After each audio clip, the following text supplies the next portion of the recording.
kila kitu. Oa mwanangu Ludoya hapo atakwambia. Bwana. Oa niliibiwa brother. Hiyo siku nakumbuka. Nilikuwa nimetoka studio. Nilikuwa na mwanangu tumeenda kuandika ngoma. Manake hii ngoma ambayo tumeifanya mimi na mwanangu Ludoya inaitwa Milioni. Ngoma tulifanya, nadhani tumeifanya hii ngoma ndani ya wiki 2 kama na siku kadhaa.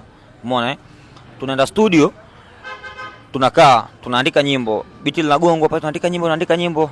Lakini demo naandika. Yaani unajua kuna feeling fulani zinakuja. Roho inakataa. Naona kabisa hapana. Maneno niloandika bado la mama Esku ya kukubali kwa sababu mimi nataka nitengeneze kitu kizuri.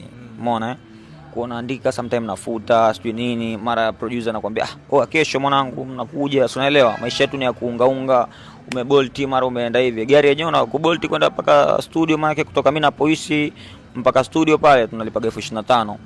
Na bolti pale tunaenda tunalipa, tunafanya kazi studio, umeondoka umerudi, umeenda tena hivi na nini mambo akawa mengi. Ndio kama hivyo, lakini namshukuru Mwenyezi Mungu.